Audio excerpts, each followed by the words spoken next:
Yeah, sure thing. Go ahead.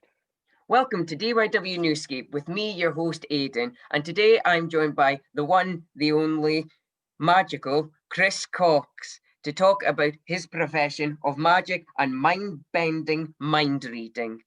Hello, Chris, and how are you today? Hey, Aidan, I'm good. Thank you for having me.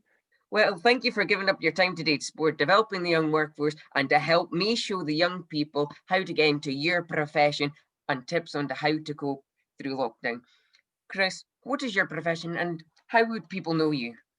So my profession's a really stupid one. I'm a mind reader, which is a type of magician. And if you think that's funny, just back in the olden days when we used to be able to travel, think about the hassle I had every time I went through customs into America, and they're like, "What do you do for a living?" So yes, that's what I do. I'm a magician. Basically, what I really say is I'm a performer. When I was younger, I wanted to be an actor. I loved theatre, I loved musicals, and realised I can't sing, I can't dance, and I can't act. I'm not funny enough to do stand up on its own, but I always loved magic. So I then became a performer and started doing magic and mind reading. So, how did you get into your sector of work then? So I sort of have been a lucky person in many ways because I've always known that I wanted to perform in some way. And as a kid, I used to kind of be in TV shows and be in stage shows and stuff, and would go to drama clubs. I just always loved doing it, and always loved magic as well. And just kind of kept doing them. And I quickly found that mentalism was the form of magic that I loved. But alongside it, there were other things that I really enjoyed. So I had a huge passion for radio, and I would explore that as a young kid as well. And therefore, what happened in my world really is that I went to university to study drama and spent a lot of my time there freelancing, and were helping out at my local radio station, answering the phones there. And then used my student loan in my final year of uni to go and do a show at the Edinburgh Festival, and then also started working at Radio 1 at the same time. So for the first kind of 8 to 10 years of my career, I spent a lot of my time working at Radio 1, and then my free time and holiday time going off and reading minds and doing magic shows. So kind of the thing I always like to tell people is, like, if you like something and you're passionate about it, get involved as early as you can. Because for me, I finished university and could get a job at Radio 1 because I'd spent 3 years working at university at a radio station. So I already had that experience rather than finishing university and then having to get that experience. And the same as a performer, the reason in the last few years I've got to play Broadway and the West End and Sydney Opera House is because I, from a young age, kept performing and kept working. And the only way you get better as a performer is to keep doing it. What sparked you to realise that you wanted to do mind reading as a job? It was because, so magic's a very odd world, Yes. and there's a lot, and there's like, here's a great thing. Look, you might not, I'm in a very, very small percentage of magicians who's been lucky enough to tour the world and play big stages and make a huge success of it. A lot of my friends who are magicians go and do close-up gigs at weddings and kind of corporate events and make a nice living doing that.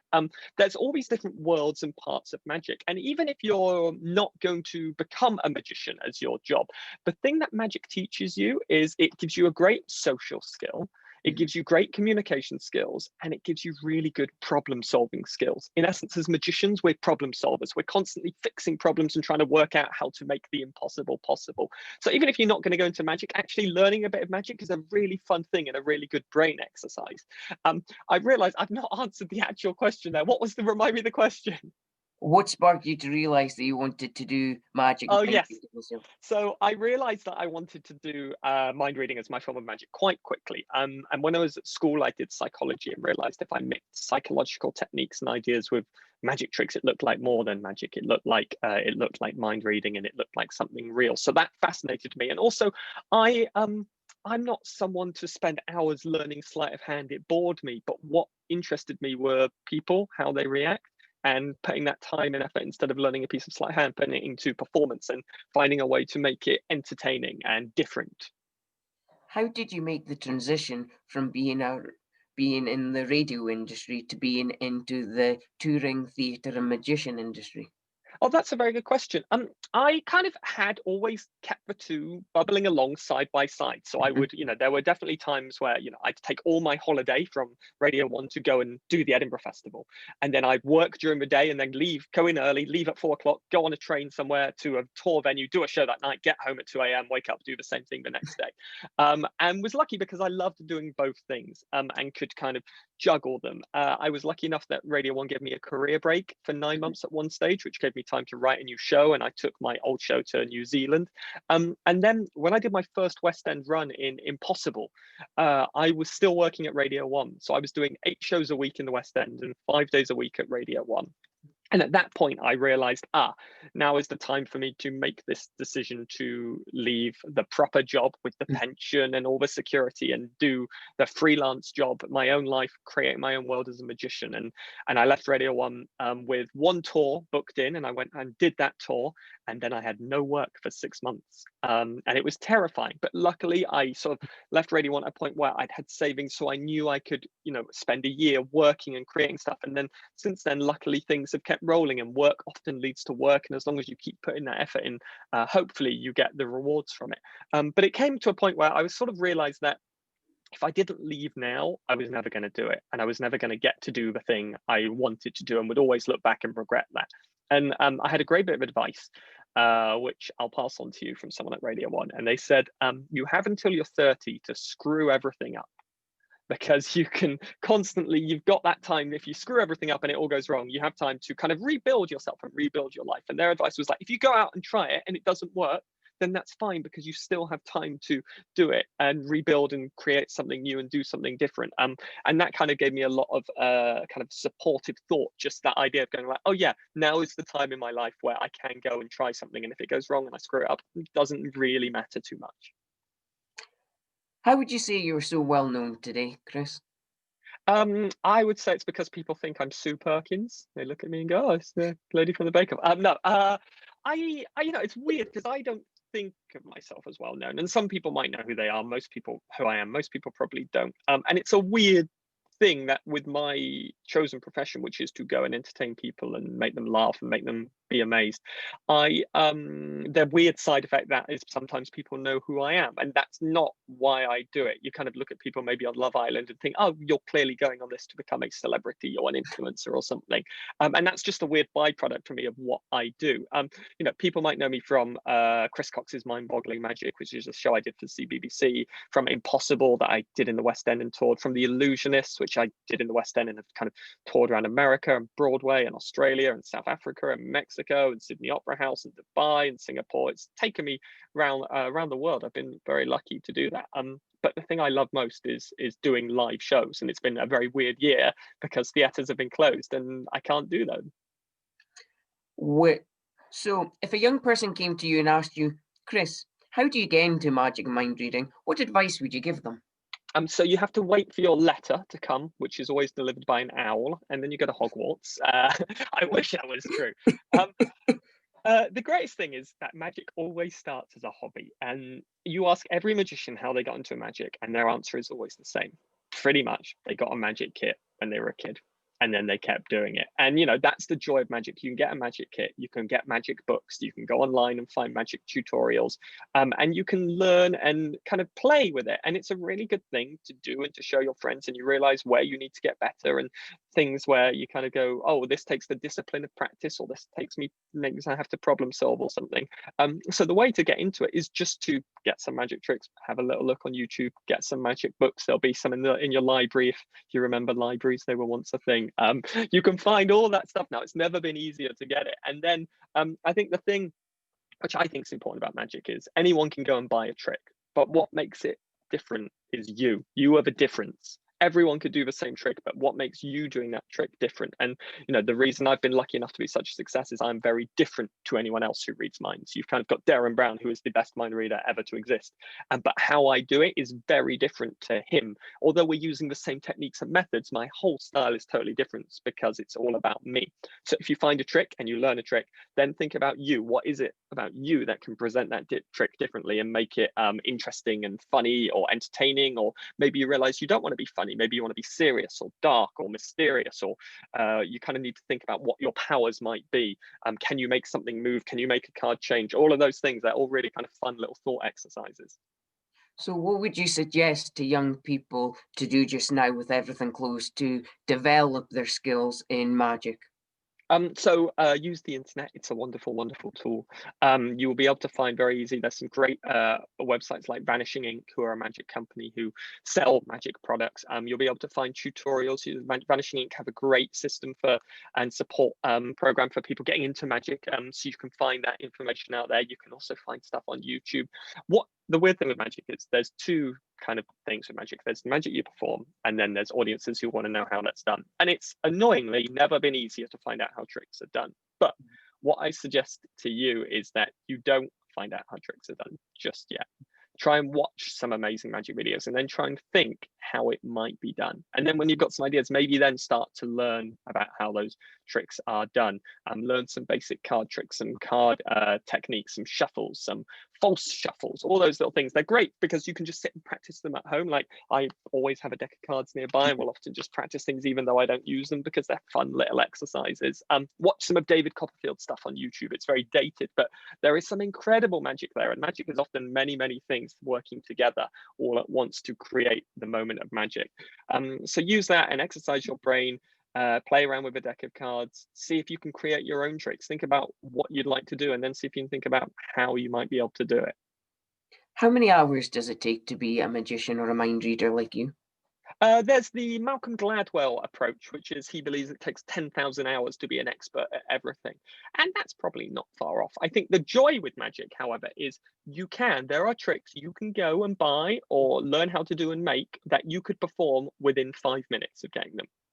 And that's kind of the gateway drug to magic. You're like, oh, here's something I can do. And you get that instant reaction from someone going, huh, what? And if you like that, then you start to go a bit deeper and deeper. You know, I did 5 Edinburgh solo shows, which were 5 completely different hours. I toured those shows. I spent months writing them, toiling on them, previewing them, working on them. By doing that, I built up stage time. The more you do it, the better you get, the more you learn how to respond to things. The trick I do in The Illusionist, I've done probably over 1,000 times, and it always gets better because I keep doing it. So there's the shortcut answer is you can with magic do learn things very quickly, but the more time you put in, the more rewards you get out of them, and you'll find there are different things you end up focusing and spending your time on. But it's always called flying time. Like pilots need a certain amount of hours flown to be able to fly planes. Similarly with magic, you need a certain amount of time doing it to be good at it, and that doesn't necessarily mean that you're a stage performer like me. You might want to do close-up magic, you might want to do interactive magic, you might want to do it on TikTok, on YouTube, on Instagram. There are all these different ways that you can put magic out. Like theaters are closed at the minute, so I do virtual interactive magic shows like this on a screen, chatting to someone and doing tricks with them through the camera. Are you working on any new projects just now that you're allowed to talk about? Yeah, well, I'm working, it's weird. I wanted to create some new material for stage shows, but I've sort of lost the enthusiasm, the creativity for that, because I don't know when they're going to come back and I don't know what world they're going to be in. So I spent some time thinking about how I can do what I've been doing before in a socially distanced manner. I've created a virtual show, which people kind of book for companies, events and stuff like that. And I'll start doing ticketed shows soon so people can log on to Zoom and take part in the show that way. And other than that, I kind of think what magic does is it teaches you to think very differently about stuff. So there's always little projects I'm working on with different people and using my skills for their things to try and make them better. So I work with some restaurants and create magic with them. There's a thing I'm doing with a company called Wonderland and DC Comics to create Park Row, which is a DC comic themed restaurant. And we're trying to add magical and theatrical moments to that. Those sorts of things you're kind of always bubbling around with. It's you always kind of find little projects to work on. You're the one, the only magical and wonderful Chris Cox. Could you do a small trick just to show the young people how amazing you are? Yes, of course. Hold on a second. Let me get a... and your shows on CBBC are absolutely amazing. Oh, thank you very much. That's They're fun. I liked doing them. I first saw you in Impossible, and ever since I followed your work. Oh, you're so kind. I'm glad, Aidan. It's I'm lucky in that I just kind of do nonsense. Or I see it as nonsense, but I always forget people like it, which is nice. I just sort of get lucky doing it. I'm trying to find a there it is. I was trying to find a Sharpie. Great. Okay. So let me have a think. Just writing something. Actually, I'm gonna go for this for you. Okay, Aidan, let me show you a little trick. And we should check, genuinely, we haven't set anything up here, right? No. No. Okay. So I've got a little bit of paper here. In fact, I'm just going to write something on one side of it. Just going to write something on one side of it. Do you know what it says on this side? No. What? Well done. You're amazing. Okay, that's not the trick. Right. Oh, my AirPod fell out. How exciting. I was so blown away by your skills that my AirPod fell out. Right, I'm going to write a number down. Did you see the number I wrote down then? No. No. Okay, good. Excellent. So I'm going to keep this here the whole time so you can see it. There's a number I've written down between 1 and 100, and some people have favorite numbers. If you do have a favorite number, I don't want you to think of that. Some people have numbers which mean something to them, like their house number or numbers in their phone or their PIN number. Again, I don't want you to think of something that is personal to you, but I want you to think of a number which sort of just starts to appear in your mind. So it's almost like you're looking at me, and as you look at me, there's sort of numbers going into your head, and you'll start to feel a weird kind of thought in your head. You're like, oh, that feels like the right number. Is that starting to happen in your mind? Is there a number starting to appear? Yeah, it's weird, isn't it? And here's the thing. What is the number you're thinking of? 51. 51. Now, I always like to give people the opportunity to change their mind, because mind reading allows those moments. I think the interesting moments in life are where we change our mind. What if we did? What if we didn't? It could totally change our life. Do you want to change from a number 51? No. No, you're happy with a number 51. And out of Yes. interest, if you had changed, what would you have changed to? 52. 52. Okay, good. I'm glad you didn't go for 52, because I would have been wrong, because I'd written down.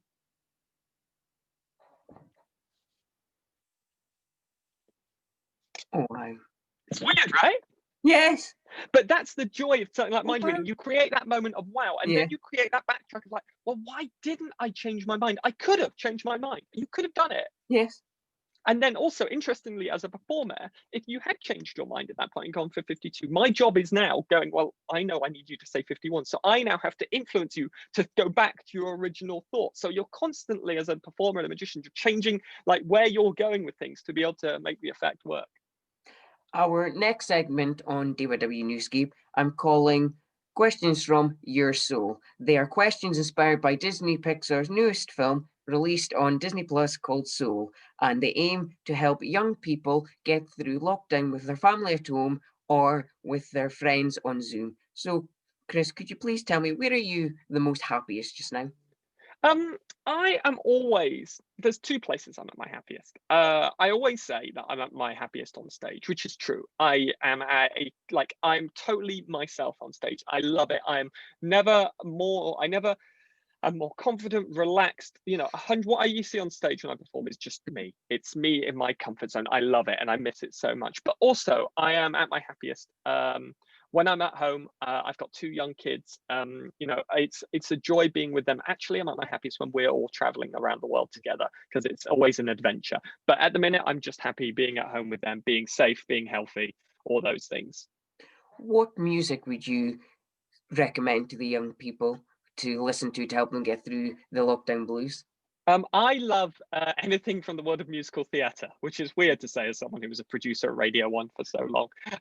But yeah, like things like the Hamilton soundtrack is constantly on repeat. If you like Hamilton and you haven't heard In the Heights yet, which is a musical Lin-Manuel Miranda did before that, that's wonderful. Jesus Christ Superstar, I love that soundtrack for some reason. I keep coming back to it. Like things like Dear Evan Hansen are fantastic. All that stuff. I kind of just do a Alexa, play songs from musicals, and you'll find some awful things and some wonderful things. Here's a little hint. One of the greatest songs in musical theatre, which people don't know about, is a song called Memphis Lives in Me. You're doing exactly what I do when my kids are outside. You're like, Alexa, shush, I'm doing something. Stop. I'm sorry, I started your Alexa. Stop. Yes. There's a song called Memphis Lives in Me from the musical Memphis. It's such a barnstormer of a song. I love that song. Yeah.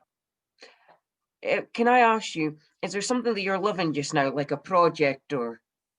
I'm really enjoying cooking again. One of the things I miss the most when I'm out touring is that I don't get to cook. We're constantly eating at catering or in restaurants and stuff, which is wonderful, but I love cooking. So I really like kind of getting my knife skills good again, playing around in the kitchen, finding new recipes and then adapting and changing them. There's sort of like a bolognese that I've been working on for about 4 years. I haven't been cooking it for 4 years. I've just constantly been refining it. And I cooked it again the other day and it takes 6 hours and I've sort of gone like, yes, this is it. And now I've sort of forgot what I did and wish I'd written it down. Is there any TV shows or movies that you suggest that the young people watch with their families? Oh, with your families. That's slightly interesting. I really love Money Heist on Netflix. Watch it. It's a Spanish show. Watch it with the subtitles rather than with the dubbing, because it's weird with the dubbing. It's really great. I've really enjoyed that. It's sort of a guilty pleasure. I Hate Susie is a show that Lucy Preble and Billy Piper did. Lucy Preble's an amazing playwright. I love her plays, and that show I really enjoyed. Sort of every episode, I was delighted about going back to.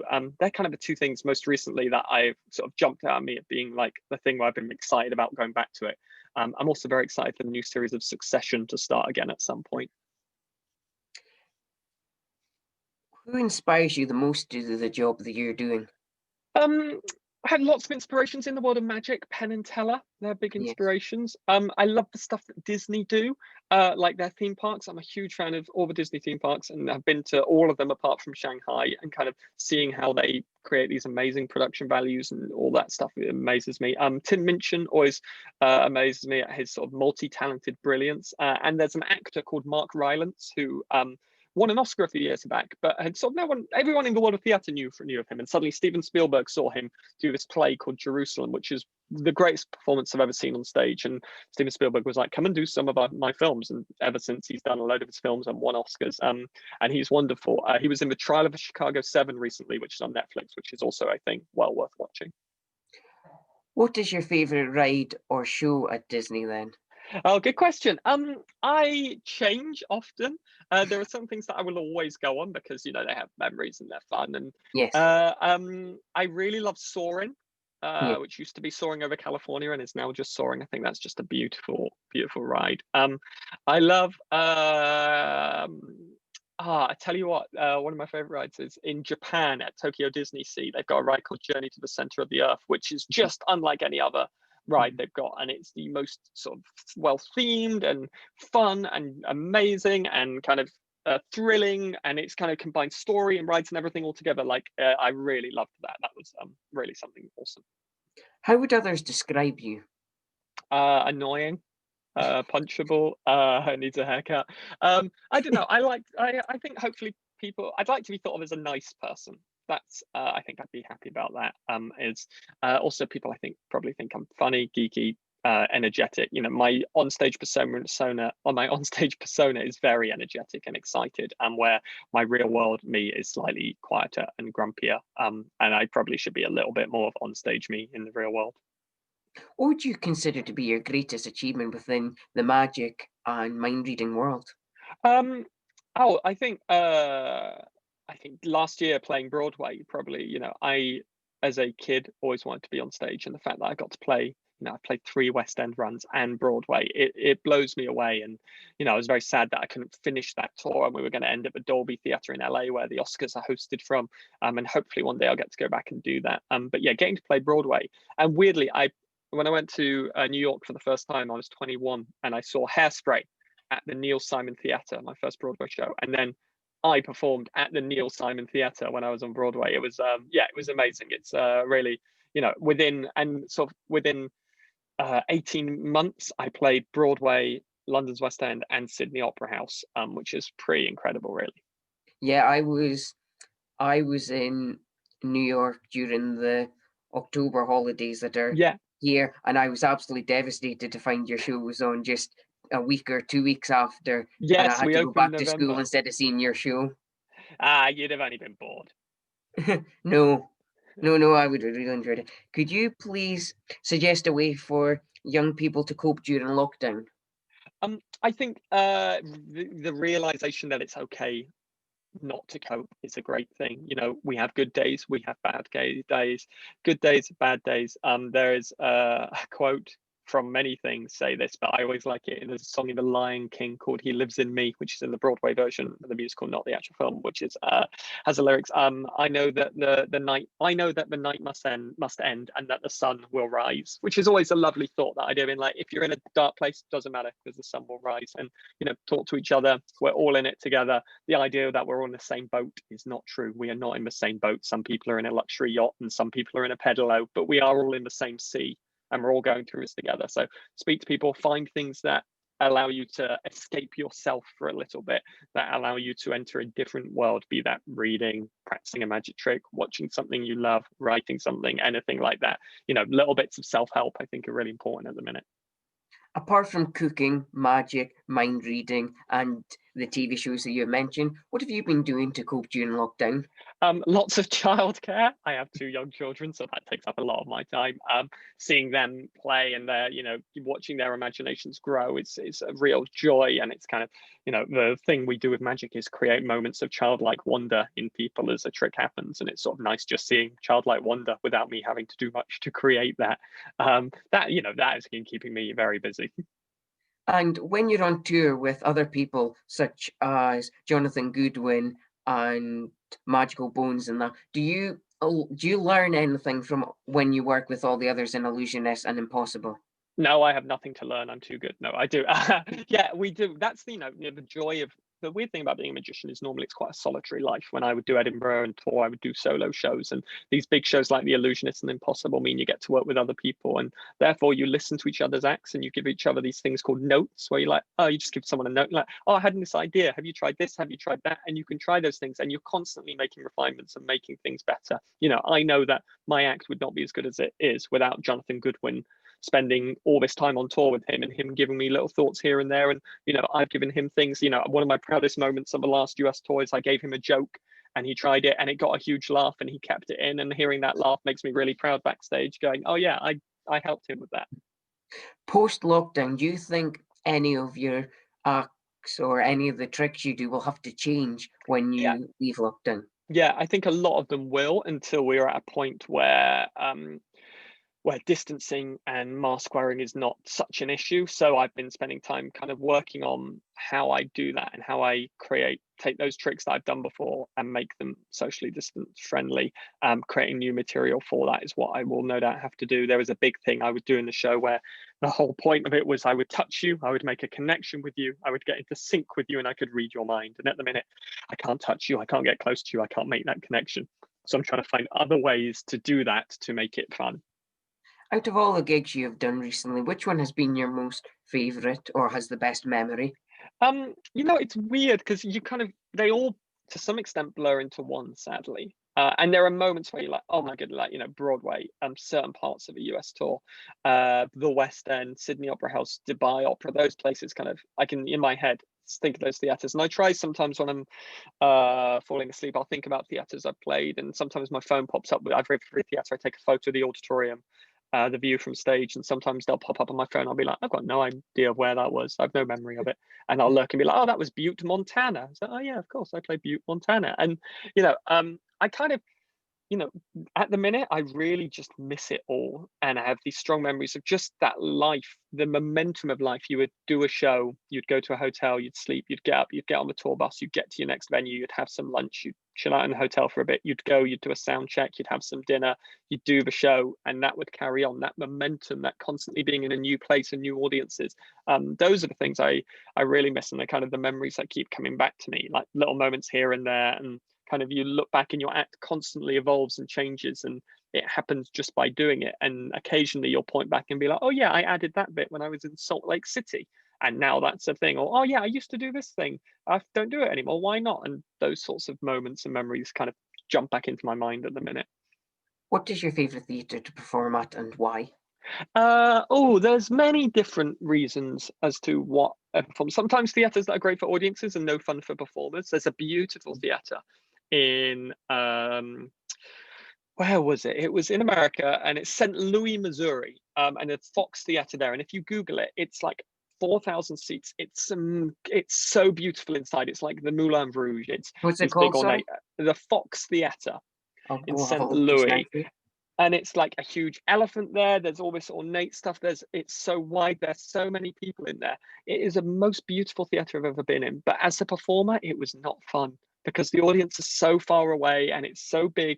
You kind of lose the intimacy. Wow. So you just go out and you just perform it, and you don't really get that connection. Where kind of London theatres like the Noel Coward or the Shaftesbury, or in fact the Neil Simon on Broadway, where you feel that connection, you feel like you're all together. That's the most amazing thing. I played Shakespeare's The Globe in London, and you kind of felt like you were being hugged by the audience. There, they're the ones which Sydney Opera House actually has that wonderful feeling of like, even though it's a big room, you actually all feel like you're connected and living and breathing at the same time. You said you're into listening to musical theatre soundtracks just now. Which Yeah. one would you say would be your favourite and why? Oh, I can't pick. It's impossible. I will name some which jump to the top of my head. So Hamilton, Jesus Christ Superstar, In the Heights. Let's have a think. Matilda, Groundhog Day. Oh, there's so many, like a chorus line I love. Oh, I could literally just keep and suddenly name loads. Come From Away, which actually as a soundtrack doesn't work as well as the actual watching it. I can't, there's so many, and there's such a variation of stuff. Memphis, I love that soundtrack. I'll kind of go through moods of certain soundtracks that I'll love and listen to. So if someone came to you and said, which musical would you say is the first one I should see after lockdown? Which one would you say to them? Les Miserables as well. That's another one. There are shows like Les Miserables that I'd love to see again. Come From Away, I adore as a show. It makes you feel so alive and special and kind of emotional. I kind of feel like it would tip me massively over the edge if I went to see that after lockdown. Because you're like, oh my goodness, those kind of big blockbuster musicals. Book of Mormon, I love. It's hilarious. I'm lucky enough to work on Harry Potter and the Cursed Child as part of the Magic team there, seeing a great play like that. I'm hoping Jerusalem with Mark Rylance is meant to come back this year. I want to see that. There's basically, I think anything you see after lockdown when you're in the same room with people and you feel safe and people are on stage performing at you, it's going to be the most amazing thing. So where were you on the 13th of, I think it was March, when we were all told that we had to stay at home? So I was in America still. I was in the middle of our US tour. We were coming to the end of it. We were in that week, I forget where we'd been, but we were in Oklahoma City with two shows.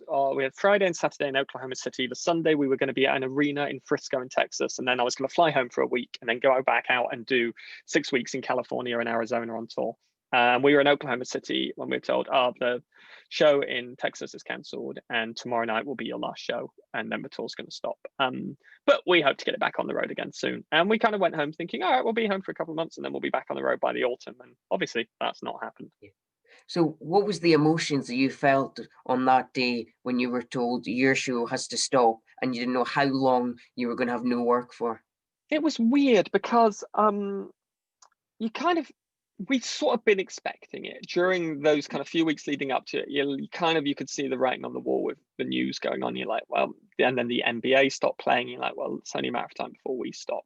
But no one knew, there's a lot of my stuff still in America on a truck somewhere because I was like, we'll be back soon. No one knew it would last this long.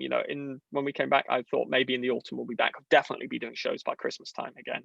And then those tours started to get cancelled. And it's like, well, we'll be doing shows by the new year. That got cancelled. Now we're in the new year. And I'm like, maybe spring, maybe autumn, if we're really lucky, Christmas this year. So it was kind of, bittersweet. I remember really having fun at that last show. And I remember saying to the audience, look, we don't know what's happening in the world, but when things come back, please come and support live theatre. And I think I'd enjoyed it more if I'd have known it was going to be stopping. But I'm thankful for those memories and enjoying it and really do hope it comes back. But I was also excited to get home and have some time at home with the family and with the kids. But I miss doing my job. I'm just reading here in the amazing programme of Impossible that you have worked with people such as Dick and Dom and One Direction. So who is your favourite mind that you have read that is of a celebrity on TV or on stage? Liam Payne from One Direction was a lot of fun. That video is still on YouTube. Just because he, huge star who genuinely loved it. And after we finished, we sat around and we chatted for 10 minutes and he was just so interested and really loved it. And he used to do magic as a kid. So that was a lot of fun. I did a thing on the Today Show in America on Boxing Day. Weirdly, I woke up to do that, which was great because it was huge pressure because I was tired. It was very early and I kind of knew what a big deal that show was and how many millions of people watched it. And literally there wasn't a day that went by in New York after doing that show where someone didn't say to me, I saw you on the Today Show. And there's always a pressure. It's like, is this going to work? Are they going to enjoy it? And I love those moments because it means I have to think on my feet and I have to truly be alive. That is all we have time for today on DYW Newsscape with me, your host Aidan, and I just want to give another big shout out and thank you to the wonderful, the magical Chris for giving up his time to give advice to the Moray young people. You've been watching DYW Newsscape on the DYW Moray YouTube channel with your host Aidan. Thank you. Stay safe. Remember, hands, face, space, or if you're in Scotland like me, facts. And remember, we're all in this together, and we will get back to live theatre and seeing the wonderful Chris Cox on stage very soon. Well, thank you, Chris, for doing that. That was absolutely amazing. Hey, you're more than welcome. Thank you so much. Thank you for the excellent questions as well. Basically, a lot of the time when I do interviews, I get asked the same 6 questions, and you didn't ask me any of those questions, so it's really nice. Well done, you. Thank you. And how's your week been going? It's all right. It's been a bit of a busy one because the kids haven't been in this nursery as much, so I've been trying to juggle them and then doing these live shows, which aren't. I did lots over Christmas, and they're not as many at the minute. But I've got some new software that I'm trying to get working and new lights and all that nonsense. I'll tell you what the funniest thing ever will be. Yeah. The funniest thing ever is I've still got some of these from the show. Oh, I love it. Hey, I'll tell you what's funny is that trick. I actually do that trick in my virtual shows. And in fact, in here, I have this is a version I use where I get them to rip these up. Yes. Yeah, it's a great old trick, that one. So do you still so how do you, in your virtual show, so how would you be able to do something like this trick in your virtual show then? So that trick where that's the one where people rip them up and follow the instructions. Kind of, it's the same way as doing it in the theatre, in that you're just telling people what to do and they're making their choices. So it works virtually. There's a lot of stuff I do. So will you send them the cards before? Yeah, so I send them a file that they can print out, or I tell them how to make their own at home, which is just write on 4 pieces of paper. So then, if I'm doing them for companies, here's one for a company that I'm doing later today, and they'll put their own images on it and stuff like that. Let's have a look here quickly. Sorry. Have you still got them there? Yes, I do still have them. Amazing. Let's have a look inside and see which ones they are used here, and I will show you. Let's see which ones. It is these. Oh yes, yeah. All the classic magic posters. Yes. So so when you do a magic trick on stage or when you do a show, is it the same type of tricks you do, or do you tend to change out all the tricks you do for every different tour you do? On tour, I normally do the same stuff because that I kind of go, well, that's my best stuff, and it's designed for those big shows, and it's the reason they booked me. I was about to last year, when the tours were continuing, I was about to take some material out and put some new things in, but in essence, as long as the good thing about touring is you're constantly playing to different audiences, so you don't have to think about doing new material for them. Like with Edinburgh, I'd have to do new material every year because people are going to come back and see me at the festival and the Fringe. On tour, they're going to see you once, so therefore you just can do the same thing over and over again to different people. So how many solo tours have you done in your whole career? So solo tours, I did 5 Edinburgh shows, and I think I toured 3 of them. And then I've done kind of Illusionists and Impossible. So for Impossible, we did 2 West End runs, a UK tour, and maybe 6 or 7 international tours. And then the Illusionists has been kind of a non-stop touring really for sort of 3-4 years with them. So what do you prefer the most? Do you prefer stage or screen magic? Stage. I much prefer stage. I don't really love doing TV or screen magic because stage is immediate, it's live, it happens just that once and then never again. All the kind of the joys of it. And it's the thing I love the most. So I'm at my happiest in a theatre on stage watching something. I think it's where it's most fun. So do you prefer to work with a group of people like your Illusionists or Impossible, or do you prefer when you get to do one-to-one shows with the audience and you can control what happens? I like the group one more, I think, because it's just more fun. It's more social. A lot of the headache isn't on you as a performer. I haven't got to worry about doing 2 hours of material. I can just do my 2 sections. You've got amazing crew, amazing stage management, amazing lighting designers. They do everything for you, so you can just focus on being the best version of you can be, and they're there to support all of that and make it as good as it can be. And also, it's just much more fun, much more social. It's nice to have chat.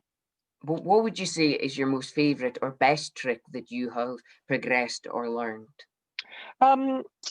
It always changes. I really love my dressing room trick, which you'll have seen in Impossible, which is where someone Yes. comes on stage and they get dressed up in something, and we end up wearing the same. And I like it because no one else is doing anything like it. It's totally my idea from the initial idea of what the trick Mhm. could be to then working out how to do it, and it's constantly changed and refined. And it's yeah, and also it's just really fun to perform. I like it. I really enjoy doing it.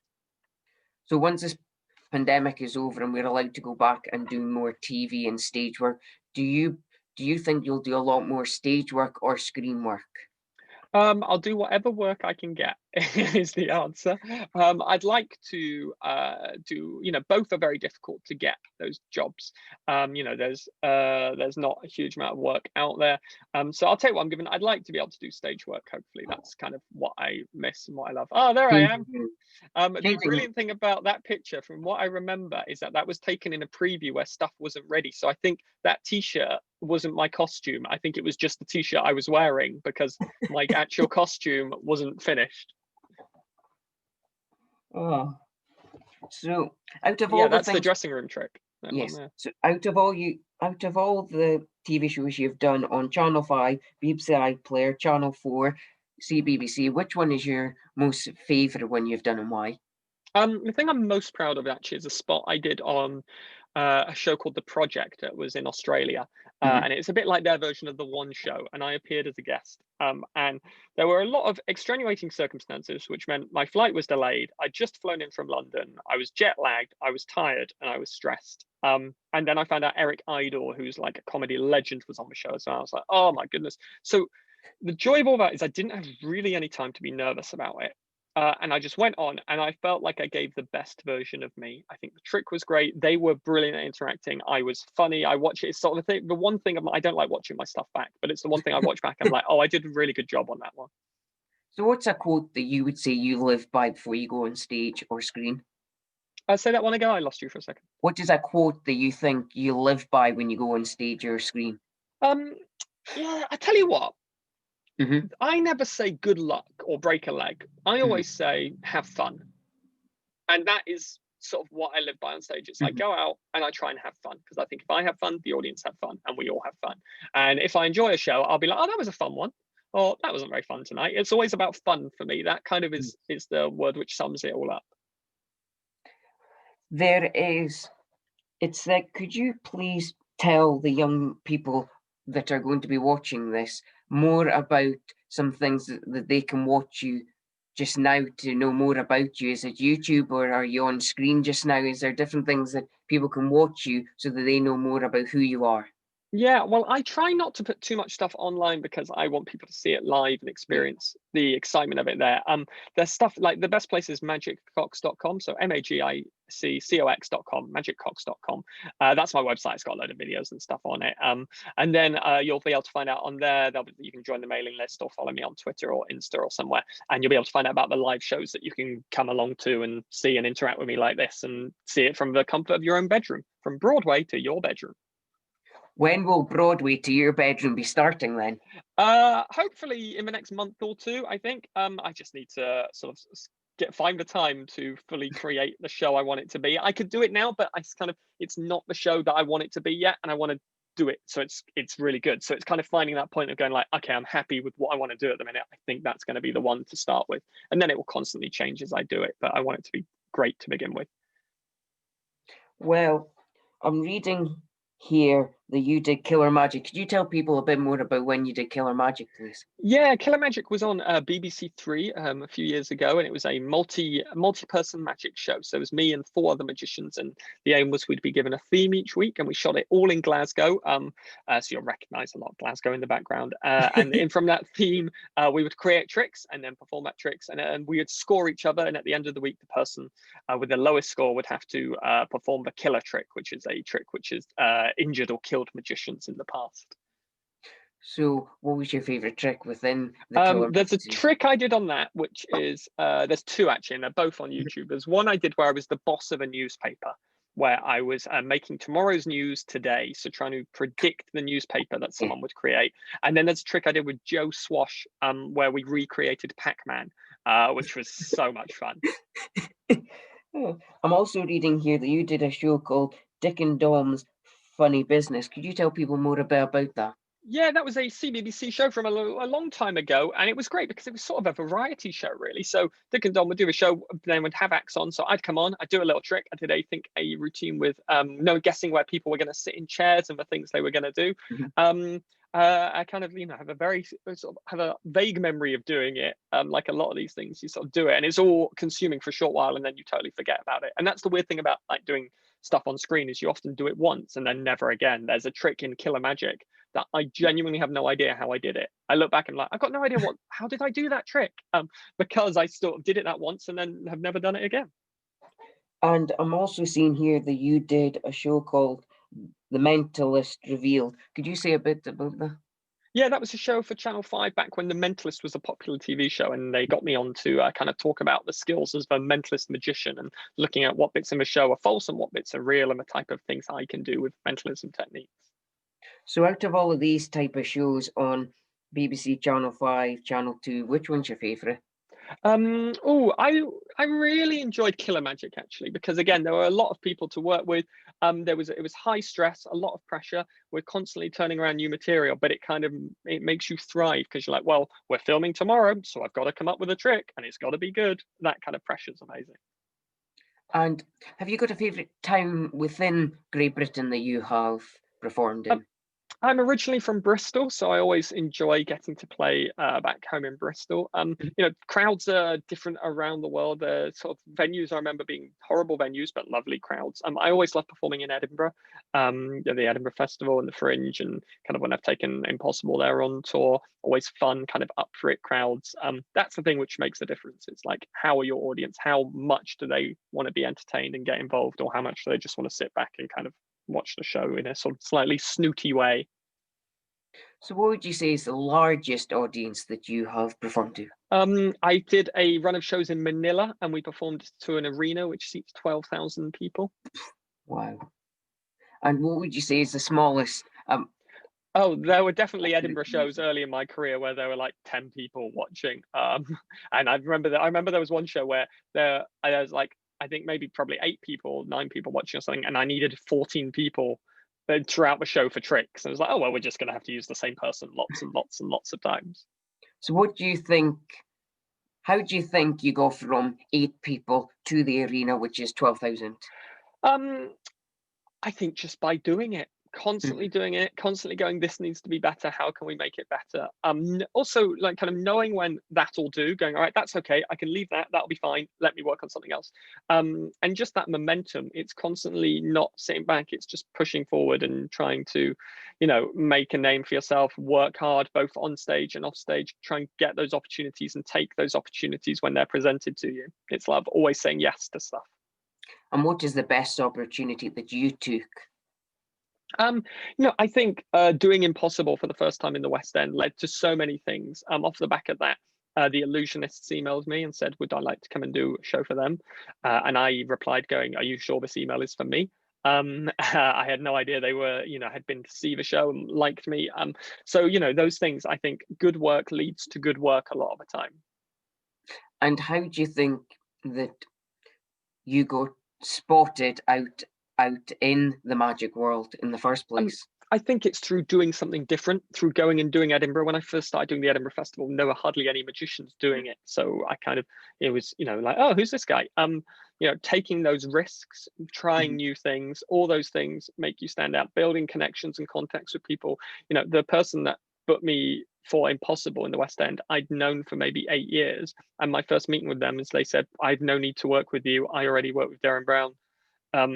And yeah, I was like, yeah, of course, but I'm going to keep working and doing new things and keep in touch with you. And, as my career grew and they saw me doing new and different things, they were like, oh, actually, yeah, this guy is great. And if at the beginning, when I first met him, I'd sort of never kept that relationship going and that dialogue going, and maybe he wouldn't have ever seen me again and totally forgotten about me. So those things I think are really important. So what makes you different to other people in your sector of work? I think I try to make mind reading funny, different, entertaining. I don't care how people think it's done as long as they enjoy themselves.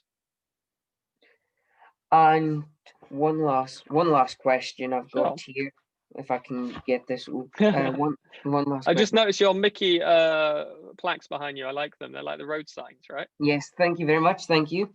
And one last question I've got here is that when you do screen magic compared to stage magic, is there is it harder to do screen magic than stage magic, or is it harder to do the opposite way around? They're both hard in different ways.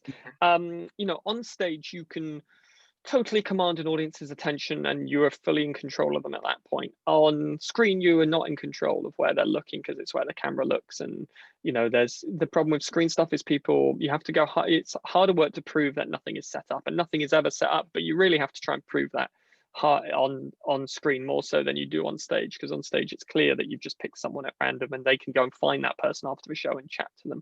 So they each have their own kind of differences and limitations, and things which make them harder and more difficult. Some things are easier on screen because you go like, all right, well, we know that the camera is only going to see this angle, so anything like at the minute, anything out of frame, you're not going to see. So if I had all my props here and just went like that, then it would be great. Well, on stage, you would see everything.